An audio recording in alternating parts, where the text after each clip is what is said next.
Hola queridos hermanos, tengan ustedes muy buenas tardes. Como usted bien me conoce, mi nombre es Elena Saavedra y estamos aquí en Viña del Mar, Chile, para traerles a ustedes un nuevo mensaje relacionado a la escatología bíblica que ya es realizada. Y vamos a hacer también aquí un paralelo con el libro de Isaías y el libro de Mateos. Vamos a entender que esta profecía que está escrita aquí en Isaías capítulo 25, el versículo 6 al 9, es una profecía entonces escrita por Isaías, un profeta mayor, y esto está escrito desde el año 68 antes de Cristo, que se realizaría entonces en el año 70. Vea usted cómo Dios tenía todo preparado. Y sí podemos retirar los años que están allí proféticos y su realización en el tiempo de Apocalipsis. Porque muchos se pierden en esto, en no conocer los tiempos. Y fíjense que había uno de los patriarcas, también hijo de los patriarcas, que Isacar. Isacar significa entonces, el nombre de Isacar significa el conocedor de los tiempos. Entonces nosotros tenemos que aprender muchas cosas todavía. Estamos en pañales y estamos estudiando y aprendiendo para poder enseñar. Y sacar significa eso. Y él tenía esa unción de conocer los tiempos. Y esto es lo que falta. Entonces, ya que usted sabe ahora que sacar significa eso, pídale a Dios que le dé esa unción de conocer los tiempos bíblicos para entender cada texto bíblico también, y hoy en día entender la revelación que está escrita en la palabra en relación a los tiempos del fin, que sería entonces lo que estamos trayendo a través de la escatología que es ya realizada. Así que vamos a ver Isaías 25, versículos 6 al 9. Y dice así: y Jehová de los ejércitos hará en este monte a todos los pueblos banquete de manjares suculentos, banquete de vinos refinados, de gruesos tuétanos y de vinos purificados. Y destruirá en este monte la cubierta con quien están cubiertos todos los pueblos y el velo que envuelve a todas las naciones. Destruirá la muerte para siempre, y enjugará Jehová el Señor toda lágrima de todos los rostros, y quitará la afrenta de su pueblo de toda la tierra. ¿Por qué? Porque el Señor Jehová, aquí dice el Señor, lo ha dicho. Versículo 9.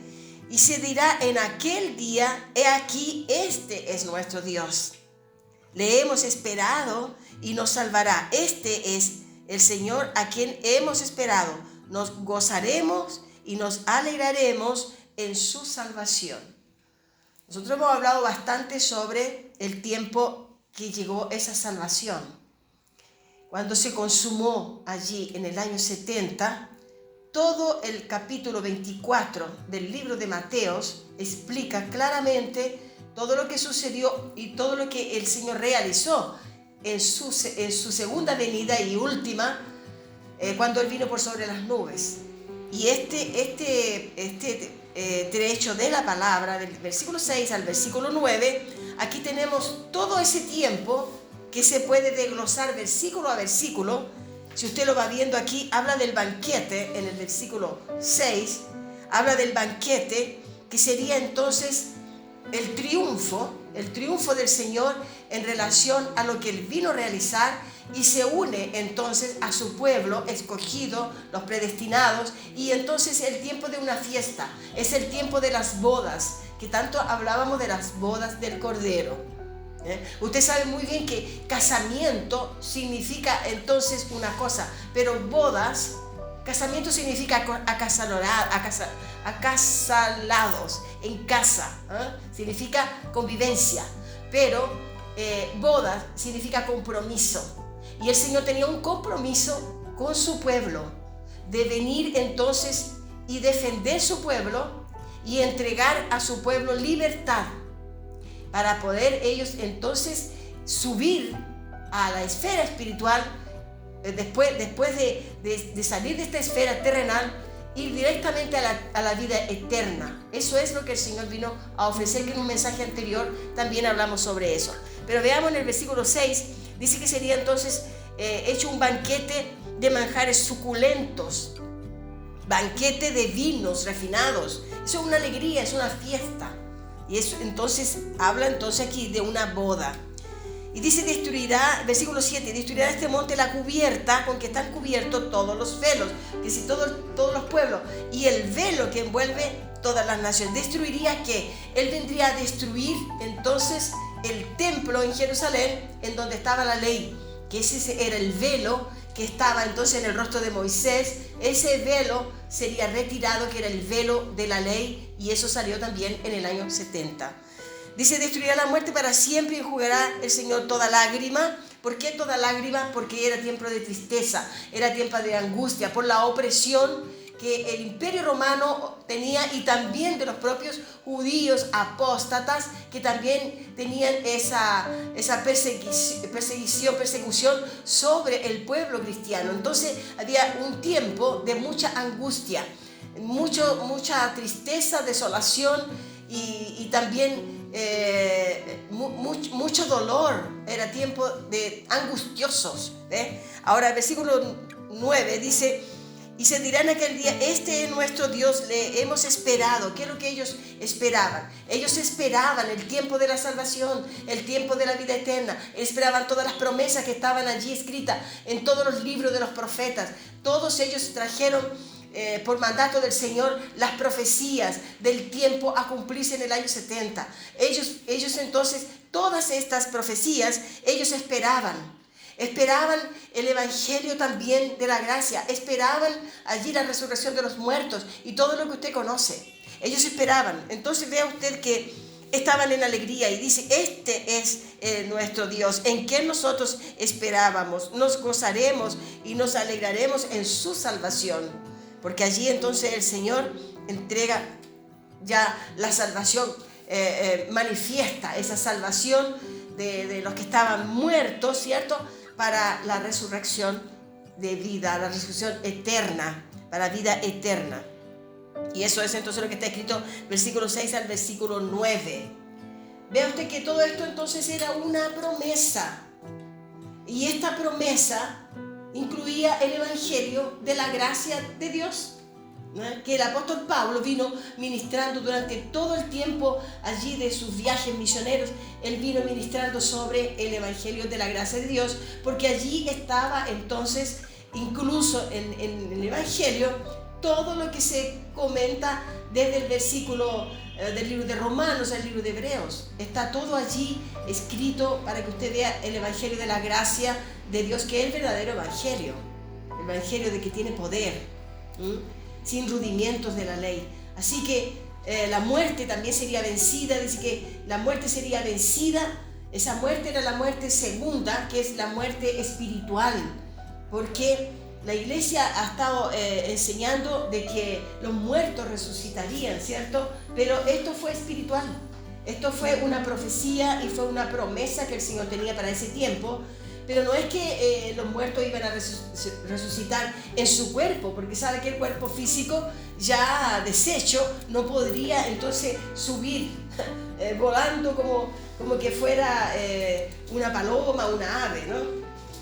Entonces la muerte también sería vencida, que era el último espíritu a ser vencido, el último enemigo a ser vencido, como todo eso está escrito. Así que en el Hades, allí estaban los espíritus esperando la venida del Señor, murieron esperando la venida del Señor, para que hubiese entonces la resurrección de ese espíritu, y ese espíritu volver, como dice Eclesiastés 12, versículo 7, que dice que el polvo va al polvo y el espíritu vuelve a Dios que lo dio. Entonces eso también era una profecía, y eso así aconteció con la muerte, ya cuando el Señor vence a la muerte. Y así fue vencida en el juicio final, en el año 70. Y los que murieron creyendo en Cristo esperaban la redención. Eso fue lo que sucedió en el año 70 para adquirir la vida eterna. Hoy en día, entonces, nosotros tenemos esa habilitación espiritual de que aquel que cree en Dios, aquel que cree en Jesucristo, ya tiene la vida eterna por promesa. Y también la tiene por creer en Dios, ya tiene la vida eterna garantizada. Porque el Señor hizo esa obra a partir de la cruz, en donde Él ofrece entonces el perdón de pecado, ofrece la salvación eterna. Pero esto fue concluido en el año 70. ¿Y por qué digo en el año 70? Porque fue allí cuando cae el templo, y eso está en la historia. Usted puede leer también el libro de Flavio Josefo, en donde todo esto está allí muy bien explicado. Así que todos ahora los que mueren bajo la nueva alianza no tienen más que esperar esa salvación, porque esa salvación ya fue establecida por Dios, por Jesús allí, y fue establecida la alianza eterna en el año 70. De allí en adelante, entonces, todos los que mueren son justificados por la sangre de Jesús, y estarán para siempre con el Señor. Estaremos para siempre con el Señor. Entonces, en el antiguo pacto eso era imposible por causa de la ley, porque la ley era de condenación y muerte. Pero el Señor vino a traer vida, y vida eterna. Como está escrito esa parte de la resurrección en Daniel 12, versículo 2, usted lo puede buscar, allí lo vemos también. También tenemos temas sobre la resurrección que hablan de la resurrección, de donde está la profecía, y esta la trajo Daniel, capítulo 12 y el versículo 2. Usted puede leer también hasta el versículo 12, que va a entender perfectamente de lo que estamos hablando, porque la promesa era para ellos. La promesa se cumplió entonces en el año 70 y se cumplió en aquella generación, en el primer siglo, y no 20 siglos más adelante, como todavía estaríamos esperando que el Señor viniese sin una fecha exacta. Y el Señor tiene fecha exacta para todos sus actos. Todo lo que Él hizo lo profetizó con fechas, y claramente nosotros podemos entender esos tiempos por causa entonces de la revelación que está escrita en la palabra. Así que tenemos acá también un paralelo en relación a esto. Vamos a ver esto en Mateos 22. En el libro de Mateos 22, vamos a buscar aquí. Y en el versículo del 1 al 13. Vea que es un poquito extenso, pero recordemos que el título que colocamos a este mensaje es el banquete mesiánico cumplido. El banquete mesiánico cumplido. Y esto está profetizado entonces 680 años antes de Cristo por el profeta Isaías en el capítulo 25 y el versículo del 6 al 9. Y ahora veremos entonces aquí Mateos 22, desde el versículo 1, al versículo 13. Vamos a llegar, ve que es un poco extenso, pero vamos a tratar de hacerlo muy rápidamente. Yo marco porque así yo ya sé que estos son los versículos, me sale más cómodo, me sale más visible, y para que usted y nosotros tengamos un tiempo muy bien aprovechado. Así que vamos a ver.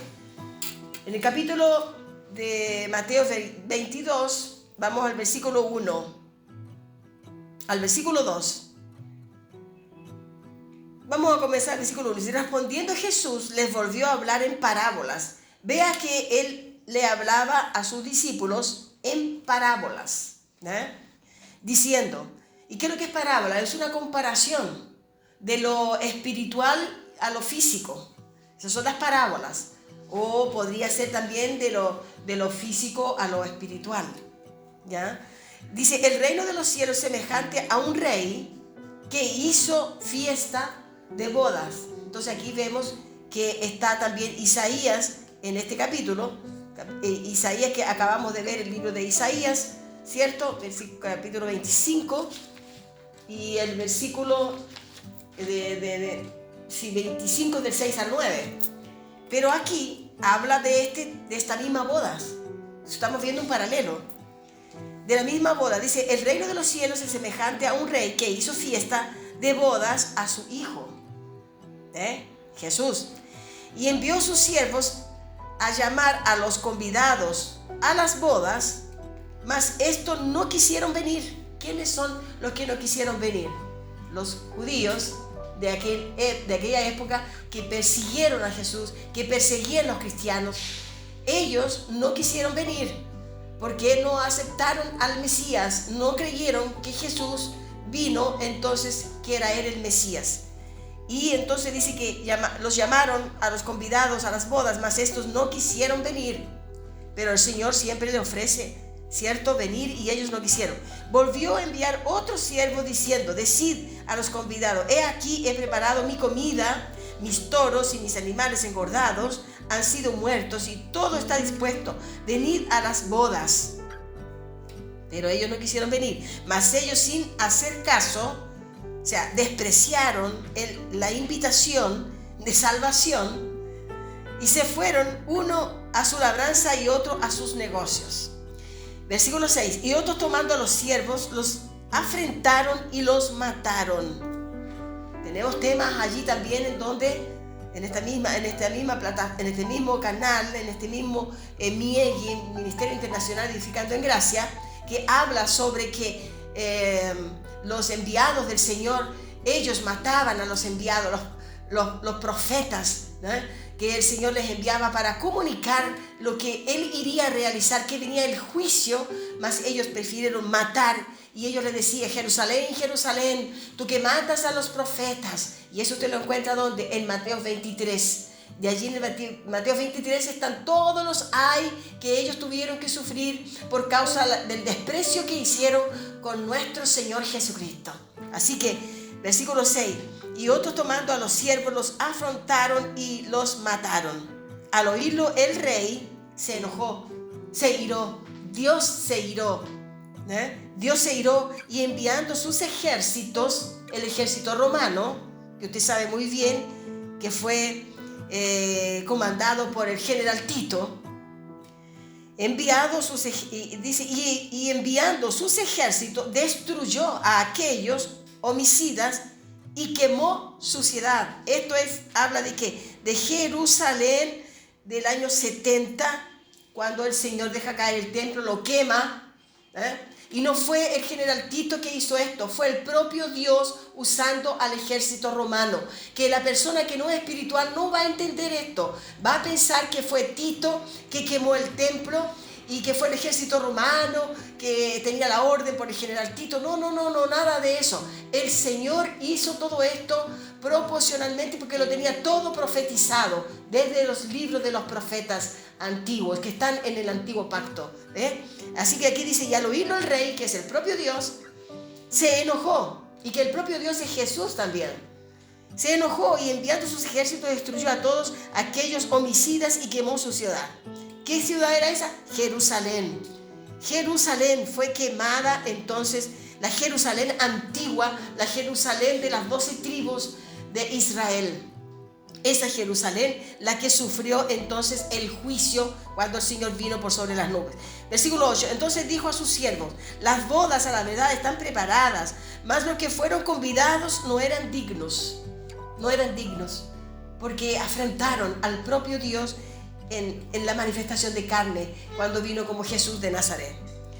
Dice así en el versículo 9: id pues a la salida de los caminos y llamad a las bodas a cuantos halléis. ¿Qué habla esto? Esto habla del evangelio, de la gracia de Dios que le fue entregue entonces a los 12 apóstoles en el tiempo allí de la transición desde la cruz al año 70. Ellos fueron y predicaron el evangelio de la gracia de Dios por toda ese mundo eucomene, que son todas las ciudades, que estaban todas las naciones que estaban alrededor en aquella época. Estamos hablando del siglo I de la primera era cristiana, en la generación de los apóstoles y la generación de Jesucristo. Así que esto fue antes del año 70. Todo sucedió antes del año 70. Apocalipsis termina en el año 70. Dice el versículo 10: y saliendo los siervos por los caminos, juntaron a todos los que hallaron, juntamente malos y buenos. El Señor es el que perdona la maldad del malo cuando el malo se arrepiente. Así que aquí vemos cómo el Señor mandó llamar a todos, los malos y los buenos, a las bodas, y fueron llenas esa boda de convidados. Son los que recibieron entonces las nuevas buenas de Jesucristo, que es el evangelio de la gracia de Dios y el Dios Todopoderoso guiándolos entonces. Y dice, y entró el rey para ver los convidados. El rey entró para ver los convidados, y allí ya está el tiempo entonces de que él está haciendo el banquete mesiánico, que la tradición religiosa piensa que ese banquete va a ser después de la gran tribulación, después que el Señor vuelva, que para ellos será la tercera, ¿no? Pero después de ese tiempo sería el tiempo de ese gran banquete, de las bodas del Cordero. Pero aquí vemos que esto sucedió en el año 70. Dice que el rey entró para ver a los convidados y vio allí a un hombre que no estaba vestido de boda. Vio a uno que no estaba vestido de boda. ¿Qué es lo que le faltaba a ese hombre? La fe. No tenía fe en Jesucristo, porque la ropa que tenía que tener ellos para entrar a esa boda es la misma que nosotros tenemos que tener. Es el revestimiento del Espíritu de Dios y la fe en Cristo. Para eso nosotros, entonces, al tener esto, nosotros tenemos la salvación desde antes de la fundación del mundo. Así está escrito y así es. Entonces había un hombre que no estaba vestido con este revestimiento, con esta fe en Cristo Jesús.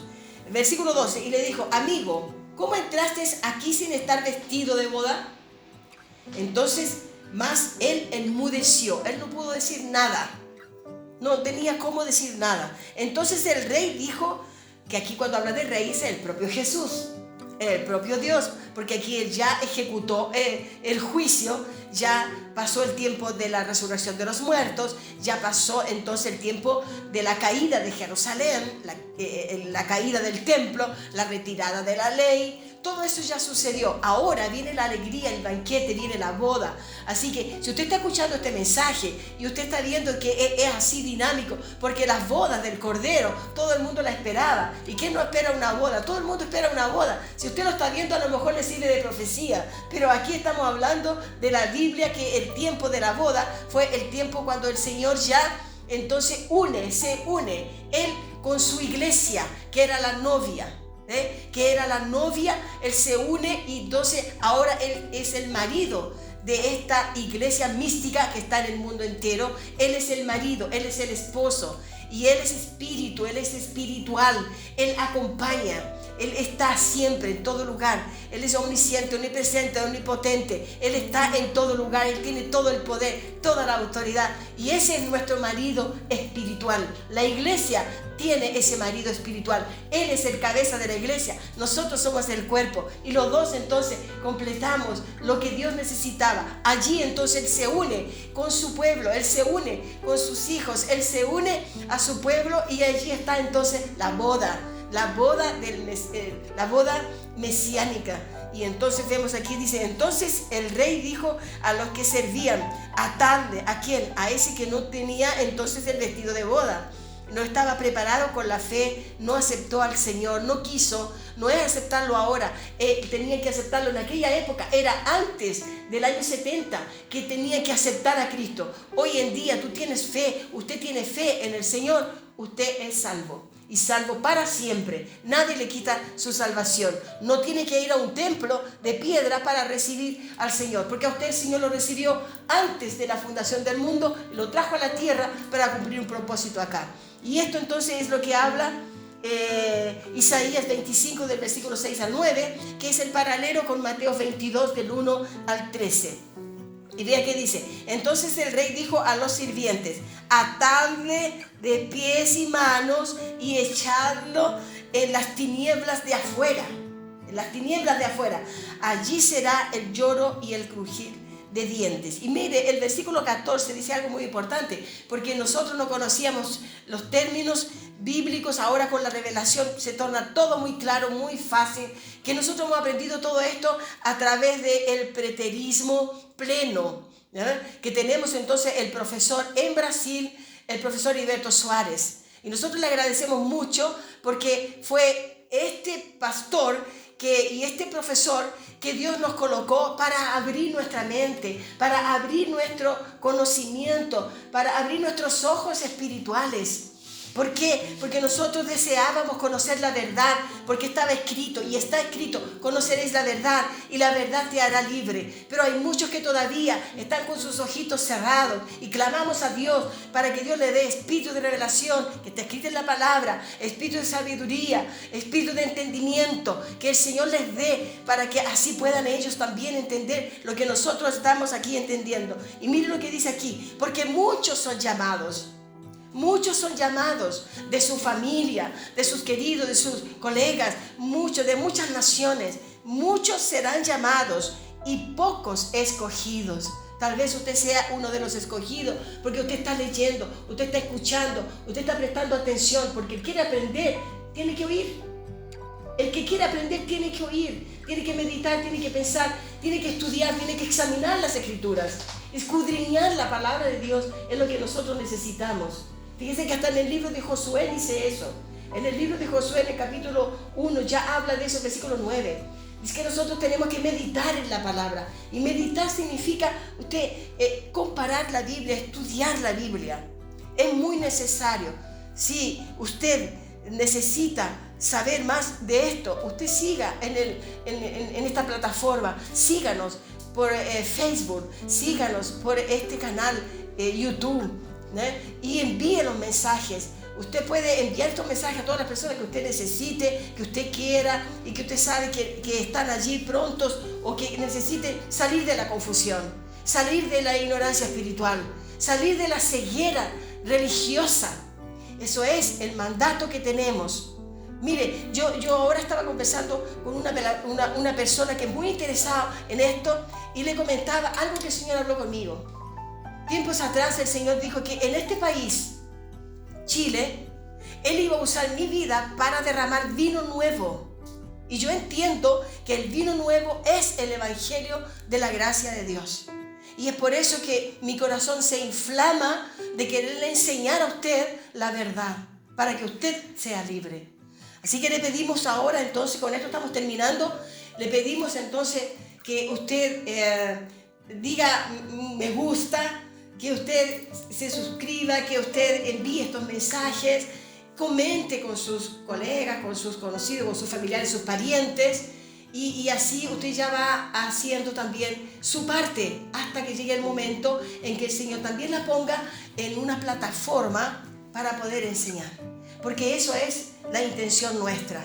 La intención nuestra es que usted aprenda, que usted conozca el Evangelio verdadero, y podamos entonces alcanzar a todas esas vidas que sufren en la religión porque son como cautivos, están como presos allí, como encarcelados y están dentro, ¿sabe?, de un cuadrado llenos de dogmas, llenos de tradición y llenos de legalismos.